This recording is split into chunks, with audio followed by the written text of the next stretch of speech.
pretty strange when someone says that in order to grow, you must let go. It seems pretty obvious. It's like a no-brainer. It's like opening and closing your hand. Come on, silly, just do it. Don't you know how to do it? Yet, we can't let go, can we? Do you know why we can't let go? I'm sure every one of us has our own reasons. But all of those reasons are boiled down to the same thing. We all have egos. We all have identities of self. And in that sphere of self is everything from experiences to our indulgences, our vices and virtues, everything that we've ever been taught and regurgitated. But how does one grow? What does it mean to grow? In some instances, you might consider someone who grows from their experiences. They grow from their time on this earth. But that's not what I speak of.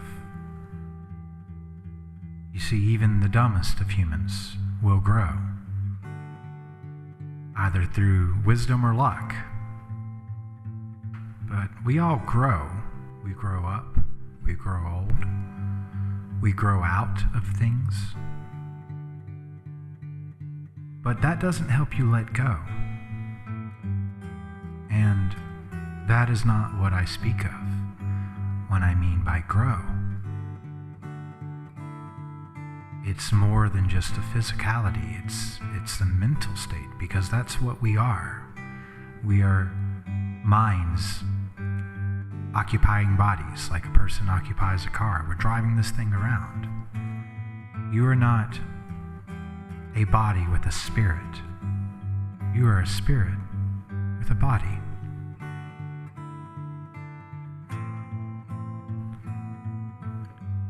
When I mean grow cosmically.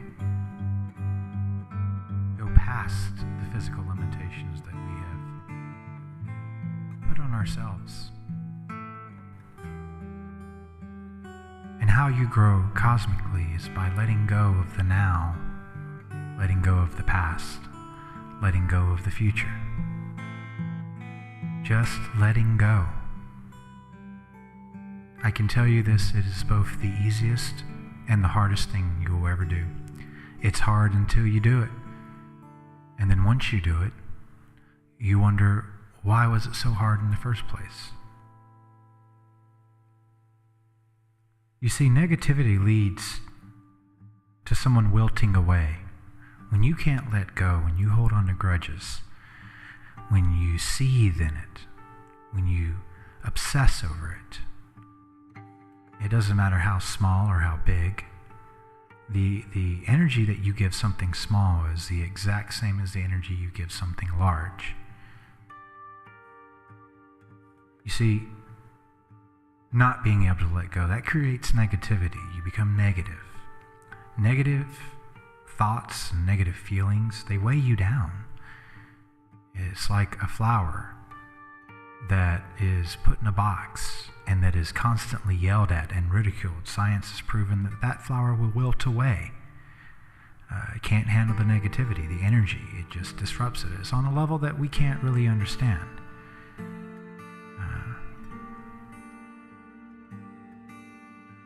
And negativity leads to more negativity. It's like substances. They go together.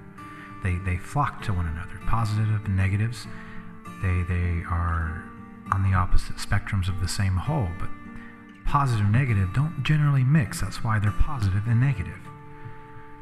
So negativity tends to lead to more negativity. And your emotions are warped by that negativity. You see, ego-driven emotions blind you. Now, what do I mean by ego-driven emotions? It's when the ego, the self, what you call yourself, who you are, is offended because something happened that you didn't agree with. Or somebody did something that you thought particularly rude or offensive. And that is further escalated when that person happens to defend themselves and says, wait a minute, that's how you feel. That's your opinion. I don't care. That's an ego-driven emotion. When someone else denies you your victory in an argument, it blinds you. It creates grudges. You hold on to things through the ego. And the problem with this is that you cease to be able to live in the now. You cease to be able to enjoy the moments as they happen. When you live in the perception of the past, when you look to the past through being angry and being upset and being jealous and being hateful and being depressed and anxious, and the list goes on, so much of that is because we can't move forward, because we're haunted by the demons of our past, those things that we have done that had we had been as wise as we are now, we may not have. But those things have shaped you. And it's no sin to have a bad past. Everyone does. But when your perception lies only in the past, it denies the perception of the present. Every potential great memory becomes a wasted memory. To further add to the fuel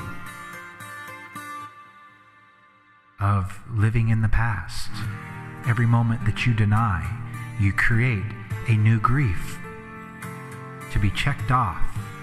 You'll never run out of material. You will stay in a perpetual state of being negative.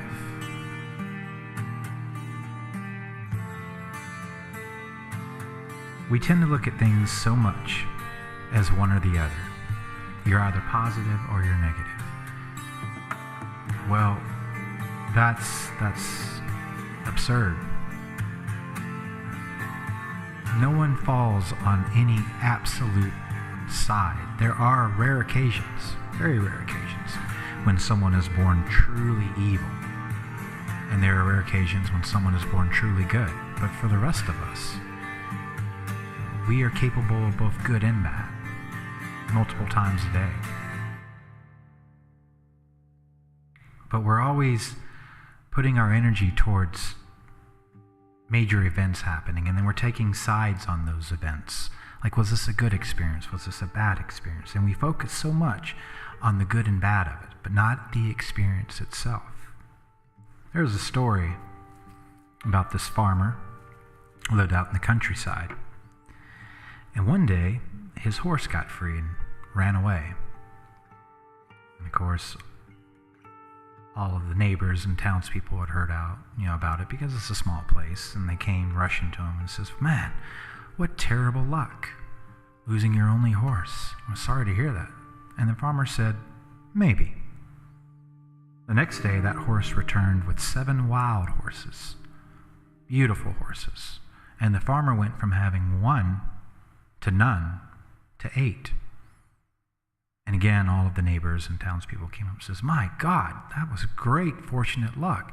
How fortunate are you?" And the farmer said, "Maybe."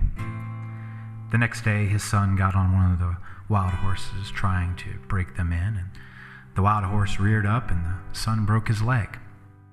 Again, the townspeople came and says, "What terrible news, what terrible luck for your son." And the farmer said, "Maybe." The next day, the conscriptors for the army came around looking for fresh soldiers to fill, and they rejected this farmer's son because of his broken leg. Wow, after that, the townspeople were just ecstatic. And, "Wow, how fortunate for your son." And the farmer said, "Maybe." You see, we focus so much on the effects and not the cause. We like to see this world because of how we've been taught in this culture of cause and effect. Everything is cause and effect. This happened because of that. But we don't look at the event in itself so much. You put up a picture that has all these different colors of it, put it in a museum, and have 10 people stand in front of it. They're all looking at the same thing. But what are they going to say about that? Every person will have their own opinion, because we experience everything the same, but how we view them, how we shape them into our minds based off of our idea of self. A thing is never good nor bad. Thinking makes it so.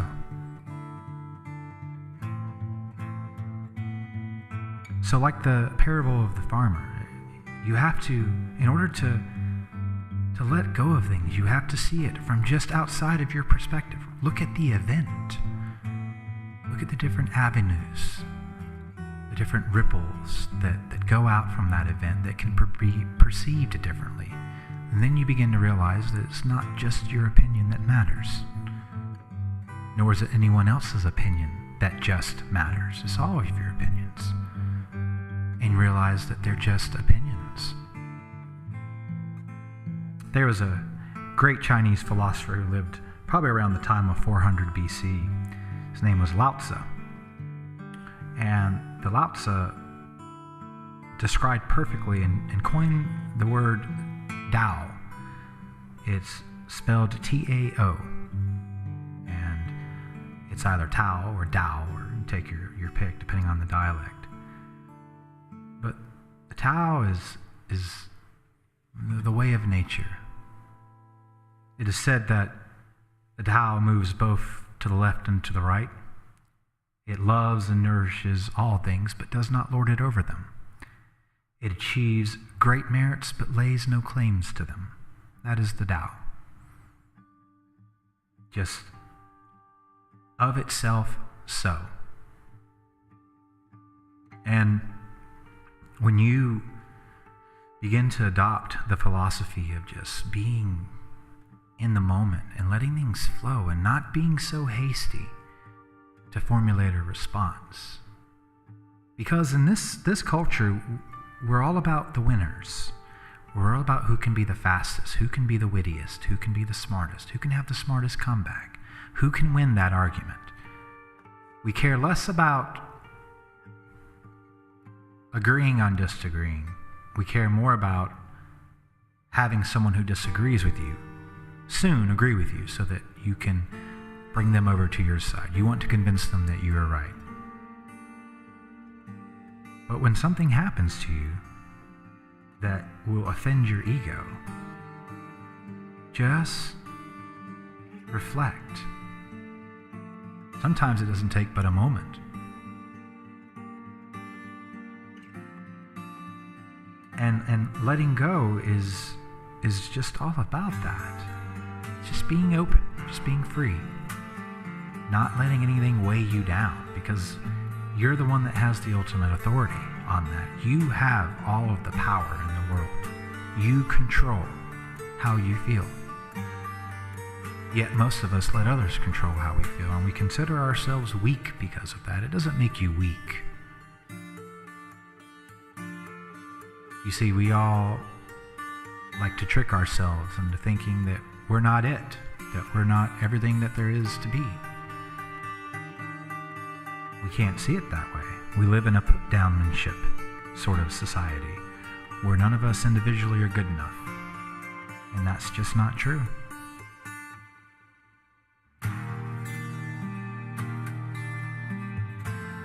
You know, one of the reasons why we suffer so much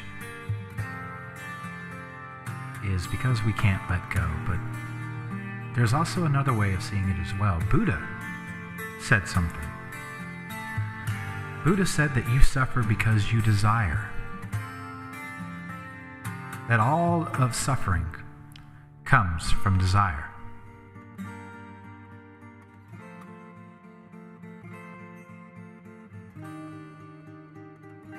But how do you stop desiring without desiring to desire? You see, you can't. And a lot of the students of Buddha thought that this was the end answer, that this was the end to all of his knowledge. But it was just the opening statement. It's the unanswerable problem. How do you stop suffering? If you can't stop desiring. Even if you want to be selfless, you are being selfless for a selfish reason. You will always desire. So it's not about trying to not desire or desiring not to desire. You'll never work. You'll just go round and round and round, circle after circle.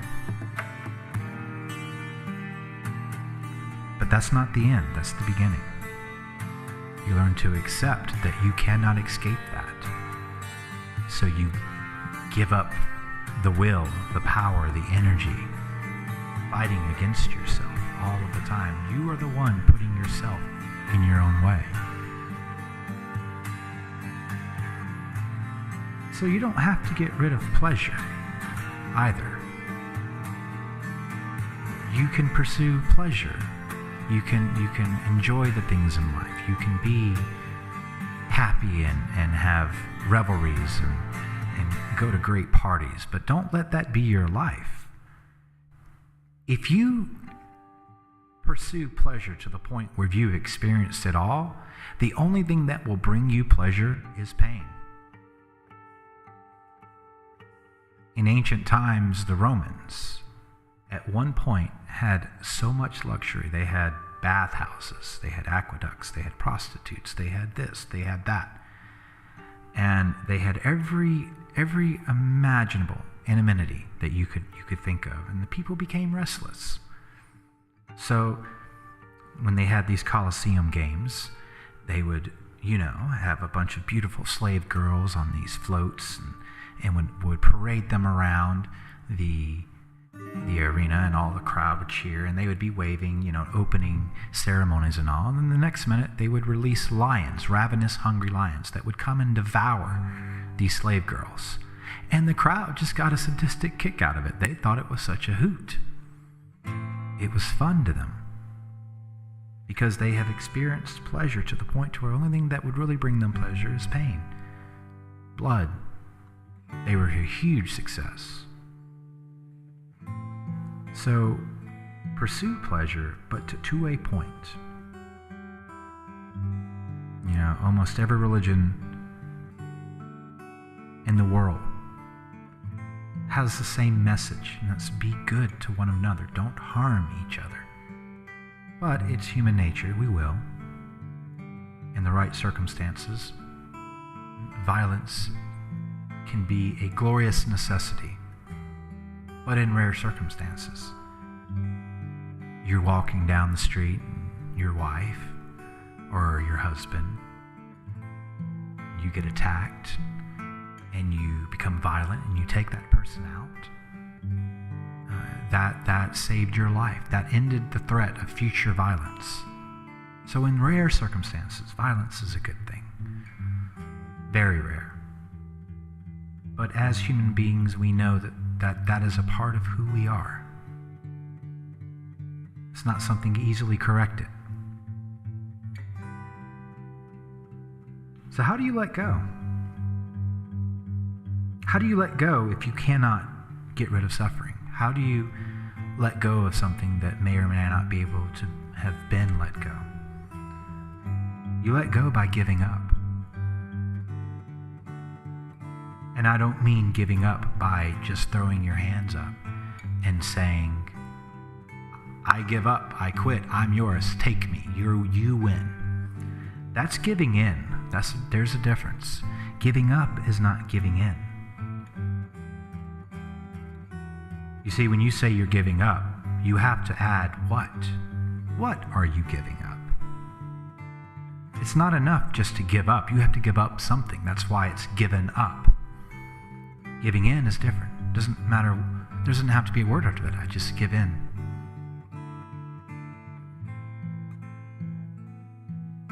You have to give up control. Because there is no control. You cannot control how people talk to you. You cannot control how people think. You cannot control how people feel. Yet we give this intense energy to situations and to feelings and to thoughts as though we can. And we get so mad and so angry and so depressed and so hurt when people don't think or feel how we want them to. You see, you're trying to control something that is uncontrollable. You can't even control yourself. How often do you make plans for something and to the detail? I mean, everything is planned out, and then at the last minute decide to shoot from the hip. We can't control ourselves a lot of the time. And that's fine because, we can't be in control all the time, but we also can't be out of control all the time. The ones that are out of the control all the times are swiftly dealt with, one way or another. Admit it, you don't have any control. So letting go is about admitting that you just have no hands in this. You have very, very little control in life. And we tend to cling on to that very deeply because back of our minds, we all know there's no control.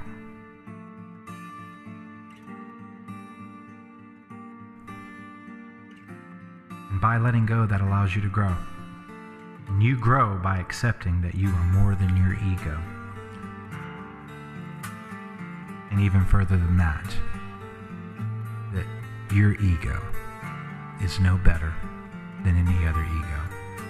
Again, good and bad is definition of the person, the perception that each person has. Their ideals of right and wrong are so different than yours. And just because they're different, it does not make them wrong. You are more than your ego. You are far more than that.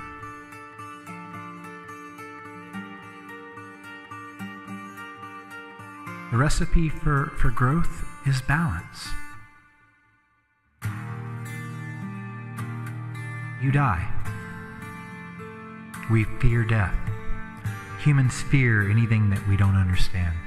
We fear anything that we can't comprehend. We fear anything that we can't put into the boxes that we have created to understand things. Because we fear death so much, we cling so hard to life. Because the ego thinks that it's just a consciousness between two eternal darknesses. And you ought to hold on to life, and you ought not to die. But without life, there would be no death. Death defines life. Life defines death. They need each other. They're mutual. So is the balance of everything in your life. You let go by finding balance. You grow by finding balance.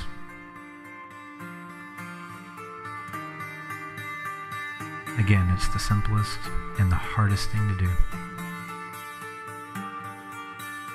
And finding balance does not mean that balance is just there. You have to maintain that balance, and it's hard because you get in your own way. The difference is that now you recognize who it is that's getting in your way. It becomes much easier to bring yourself to balance. It doesn't mean you're not going to have good days. You're not going to have bad days. Those good days and bad days bring balance. Balance is not peace. Balance is happiness and sadness. Balance is good days and bad days. Balance is love and indifference. Balance is life. Only we don't see it as balance, we see it as chaos, because in our eyes and in our minds we can't perceive the harmony of it.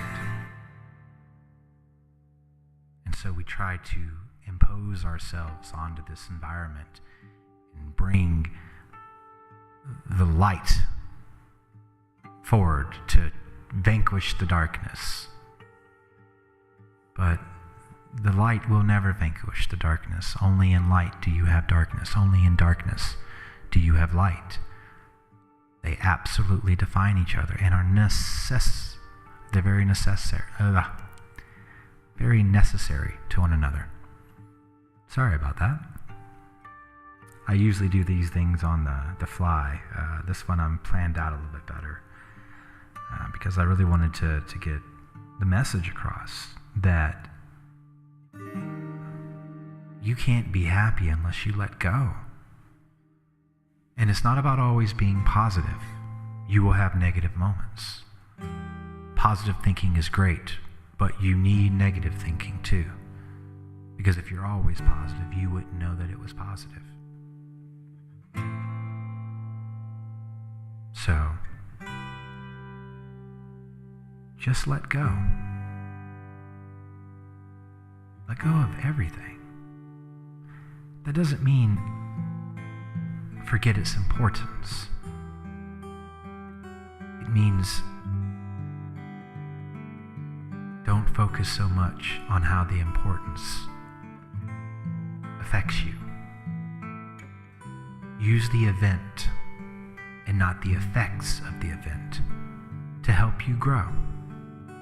Learn that if it went that way, it's because everything else that led up into that moment at the same time made it happen that way. It just did. There was no divine reason behind it. That's us stretching ourselves onto the problem or to the miracle. Just realize that everything and everyone is connected, and that how we see things defines how we feel things and how we view things and how we think things. Understanding that you are not the end-all be-all, that you are not the only one who has the right way of it, helps you let go. And in the exact same moment, helps you grow to not do it in the future, to where people, when they meet you and they realize just, wow, what a mystic, what a unusual person. People notice it. People looking for answers often come to you. When you get to the stage of understanding, it's easy to sway people, and you have to be very careful about that. Because the whole point of getting to this stage is realizing that your way is not the right way. It's just one of many. But when you become a teacher, you teach them your way. I have the school of teaching without teaching. I don't teach you to think what I think, just to think. You're going to think it anyway. But think outside of yourself. Take my words. Take the words of Lao Tzu. Take the words of someone else. Reflect and formulate.